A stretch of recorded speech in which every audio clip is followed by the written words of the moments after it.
Hello, YouTube friends. Can you see this picture of Franklin and hear her singing? RESPECT, find out what it means to me. She's like so fabulous, and that's the subject of this video today. My name is Jamie Hepworth. I'm a life coach, and I help people investigate what's going on in their minds so that they can hand their past junk to Jesus and move on and live lives of mission and purpose and service to God. I think respect is a key principle that when we live this out, we enjoy our lives better, we connect more deeply to other people that matter to us, and we strengthen the ties that we can make going forward. So, what does it mean, though, to really respect somebody? I think fundamentally, respecting someone means that you take seriously what they care about and what matters to them. If somebody, and I think this is kind of the downfall of a lot of relationships, is that people do not respect what other people care about. And so they kind of break up into tribes. They battle and fight each other because they think that their values are more important than the other person's values. But if we know that a key part of being able to lead other people or to just be closer to them is that we care about what they value, it might change the dynamic a little bit or a lot of it. So, um, in Brene Brown's book, Dare to Lead, she talks about this idea of the difference between sympathy and empathy. Sympathy being kind of like, oh, I'm sorry that you're going through that. But empathy is more that you're like, oh yeah, I'm with you. I've been there. Um, like, I know how you're feeling. I'm sorry you're hurting because I understand it. The same sort of idea and the difference in the feeling between empathy and sympathy can be applied to the concept of respect. People in our lives want to know we actually care about what they care about with them. We don't want some general abstract concept of respect where people are like, oh, yeah, I respect that that's important to you. And you can go care about that over there somewhere. Somewhere else, you can go care about that on your own because that matters somewhere, but it doesn't matter to me. When people like hold out something that they care about and that they value and they say, this matters to me, it's like they're offering their heart in a big way. And when we say, oh, that's special, let me look at that. Let me take a look at how this matters and how it could influence the way that we interact together or the choices that we're making as a group. When people know that you will care about what they care about with them instead of for them, that's the separated version of respect, but with other people. That's how we create stronger groups. It's how we strengthen the power of our relationships and our groups to do more things because every single person's values that we take into account in the design of our systems and our relationships and the way that we interact and relate, it's just going to address more potential pitfalls and become an absolute strength. And so I think we in the world tend to say, yeah, my value is more important than your value. But I'm hoping that I can demonstrate that it's important and to our advantage and benefit and happiness that we become people who say, yes, that matters. And this is how I think we can care about it. And this matters too. How can we care about both of these things at the same time? When we're able to say yes and instead of being people that just say, no, my way is better than your way. When we can say, yes, that matters. And this matters too. How can we put these together? It creates trust with other people. people feel like they can trust you if you care about what matters to them. And our ability to be vulnerable with each other, and sincere, and to belong to each other also increases when we become people who say, yes, that matters. And let's add to that, or let's work with that. In another video, I talked about this idea that I'm showing you here as the forgiveness principle. And today I'm putting it in the context of yes and. Forgiveness is basically giving in advance, right? I'm going to give you the benefit of the doubt in advance. And that's basically a form of respect. And today I'm going to talk about it as a yes and. Let's say everybody that you're trying to connect with has this goal of enjoying this delicious fruit of this orchard that you're working on. And that's where you have some commonality, right? Where do you have common ground with the person that you're trying to connect with or the group that you're trying to connect with?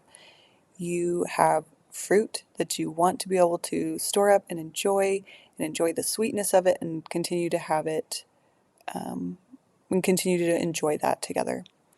But there are people who, for whatever reason, seem to be more negative towards the fruit. Or they seem like they're trying to rain on your parade.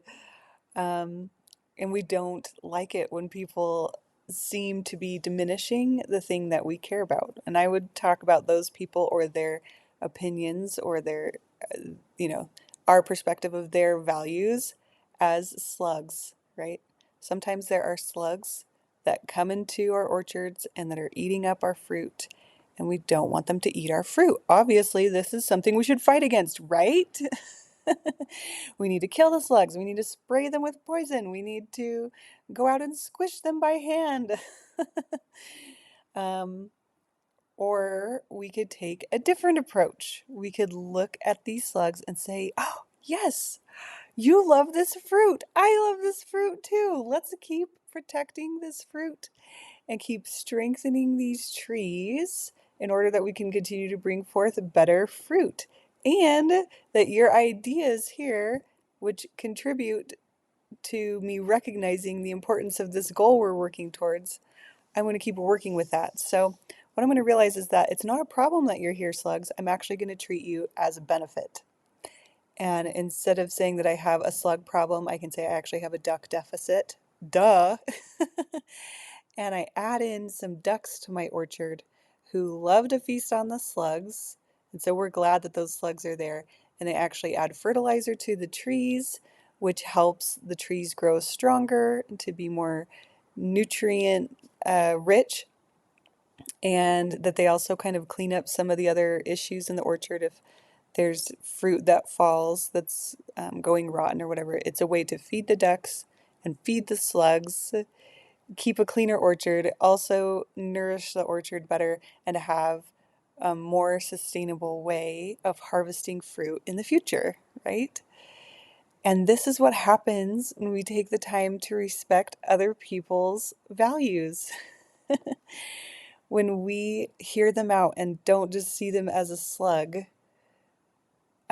trying to drain on our energy, we realize that they have something to offer us. And all people have things to offer us that they're always seeking to offer us. Maybe not so consciously all the time. Maybe it's just their unconscious actions that create this situation. But when we realize that they're seeing something that's important and that we want to continue to learn from that and protect that important thing too and add our creative ideas to this situation, everyone wins. And that's what respect does. So a great way that we can increase our awareness of other people's values and in our interactions with them, and we can better understand ourselves, is to take some time to think about what values mean the most to us, and even explicitly talk about what values matter most to the people that we work most closely with. Um, I really like Brene Brown's book, Dare to Lead. And in it, she has this list of values, which I have screenshotted here. You can search this on the internet, Dare to Lead list of values. And I recommend reading her entire book. But if you look through this list, it's a little bit overwhelming. There's a lot there, and you can print them out. If you can take this list and then narrow it down to like 30 of your top favorite values, and then take that list of 30 and chop it down again to like 15 values, and then chop that down again to 7, and chop that down again to 3, and then order them like by list of importance. You can identify like what is my top value, or top 2 or 3 values, and in which order. That matters. It's going to say a lot about what's important to you. And if you understand the other members of your family and which of these values mean the most to them, or the other members of your community, whether you have an educational commonwealth or if you have people that you work with in your business, you'll start to see that they are making choices or advocating for things that tend towards certain values.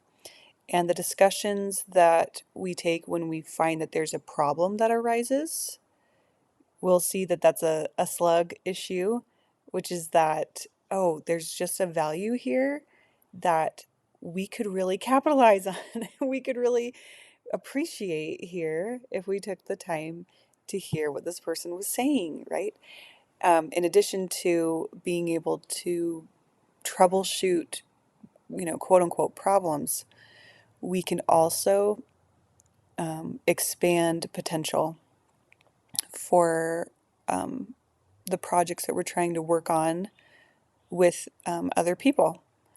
We can help them feel more valued, and we can maximize all eyes on how to expand things and how to grow things in a way that is sustainable, right? Because there's some values that tend to be more forward thinking, more creative or original, and then some that tend to pull us back or to want to slow things down or be a little more thoughtful. And we need a little bit of both of those to be fully wise and to be able to have as rich and meaningful and connective an experience as possible in our expansion of potential, in our celebration of life and what it is that we're seeking to magnify. So I would encourage you to take a moment to think about what matters to you and to think about what matters to the people in your life, and to offer them some respect and figure out, yeah, why does that matter to you? It will make your life richer. I do teach a course called Christ-Based Parts Integration, and one of the fundamental things that I teach is how to deal with parts of ourselves that are kind of like those slugs. Like they feel like they're a block to us when we're trying to move forward personally or with other people. Do you ever feel like, oh, I'm not able to move through this block? How do I do that?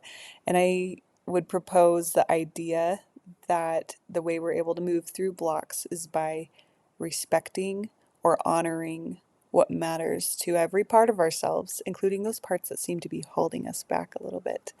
And that by respecting them and acknowledging them and their concerns, so to speak, either the parts from within ourselves or people outside of ourselves that are playing those parts, that we will be able to feel more connected and at one with others. So if you're curious about that course, feel free, and it's a private community as well as a course. It is predominantly written for the Latter-day Saint community because I use LDS scripture in teaching the concepts, but I think that they're applicable to all people of a Christian persuasion. Go ahead and check that out. I'll leave that below in the description under this video. I have lots of ideas about how to demonstrate more respect for those parts that feel a little sluggish to us. I hope you have a wonderful day and that this was helpful to you. If you enjoyed this content and my perspective today, please like and subscribe. I've got a lot more where this came from coming up. Bye.